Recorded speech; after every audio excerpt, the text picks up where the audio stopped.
Mountain, the bunches of mountains. In the lap of the mountain, a dense forest is singing with a meadow of greenery and the beautiful waterfalls, the colorful flowers, the wild animals, and the birds, the art, the culture, and the lifestyle. Yes, this is Jugal.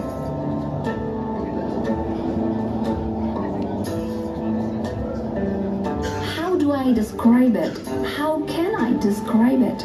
Is it possible to describe the beauty of Jugal in words? Is it?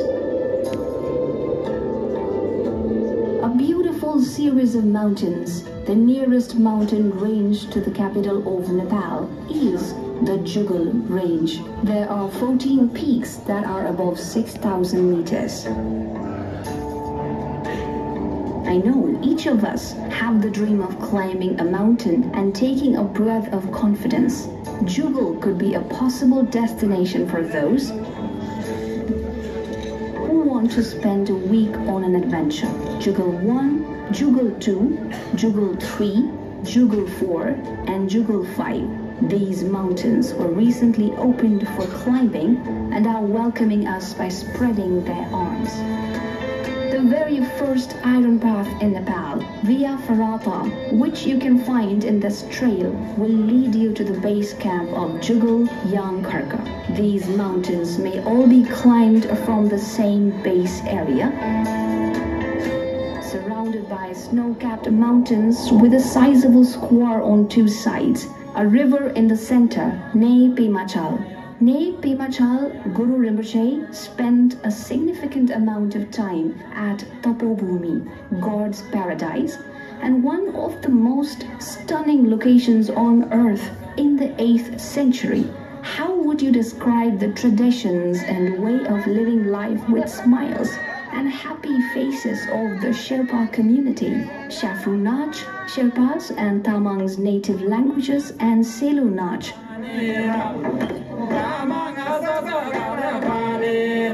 Stupas, monasteries and temples belong here. The red and pink color of rhododendron, red pandas, tigers, bears and birds. Here are the rivers, waterfalls, hilly landscape and beautiful forest. The king of herbs, Yarsagumba, Pachole, Nepali paper-making folk, stinging nettle, dido, vildok are the major foods here, and salt tea, millet liquor, and tongba are the famous drinks here. Potatoes, wheat, and maize are the main products here. Those beautiful ponds of 4,400 meters in height are Bhairab-kunda, Lampokari, Jamle Pond, Shabal Pond, and Tinpokari, the city of ponds.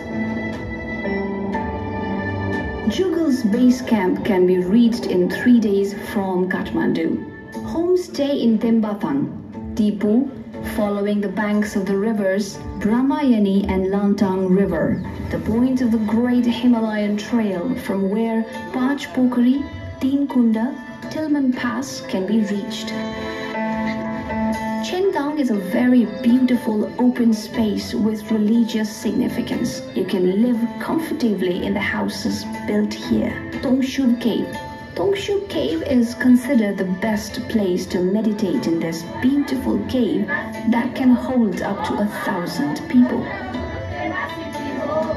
Tilman Pass. Tilman Pass, which is located at a height of 5,300 meters, is the one closest to the capital. British mountaineer Will Tillman found Tilman Pass in 1949. We will arrive in Lantan Valley after passing this pass.